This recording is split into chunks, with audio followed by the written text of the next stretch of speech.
ఆశ్రయం ఉన్నవాడు వాడిని ఉంచాడు. ఏమన్నా యాకోబు దేవుడు ఆలోచించాడు. అంచేత ఆయన ఆశ్రయం అన్నాడు. అంచేతే ఊడకున్నాడే నేనే దేవుడు తెలుసుకున్నాడే అంటే నేను మూతుడున్నా భూమి మీద మూతుడు చెప్పాడు.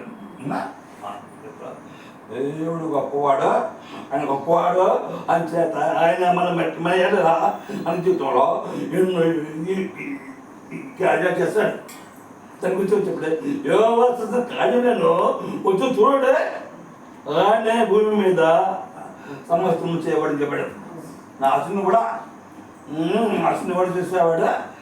ఇప్పుడు లోకం అంతా కూడా నాశనానికి సిద్ధమై ఉంటే దేవుడు తినబెట్టాడుగా వేరే వేరే ప్రాణికి ఉంటే అందుచేత ఆయన గొప్పవాడుగా ఉండి గొప్పగా అతని కయ్యా చేస్తుంటే ఇప్పుడు అలాగా మనము ఆయన దేవుడు నేను ఆయన ఇచ్చేస్తాను, నేను నామం స్థిరిస్తాను అని ఆయన మనకి గురించి ఎన్నెన్నో ప్రణాళిక చేశాడు.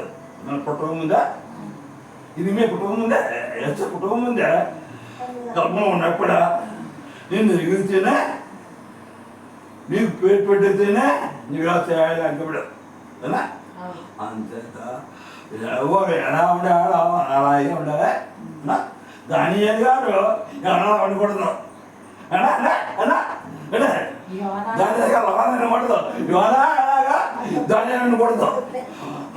దేవుడు ఎలా ఉండాలి అలా ఉండాలా, మనం ఎలా ఉండమని అలా ఉండాలా అనే కదా. అందుచేత ఈ అద్భుతం చేస్తున్నాడు ముందు. అందుచేత నీవు పూర్వకాలం నుంచి గొడవచ్చున్నా నిలుచున్నాడు.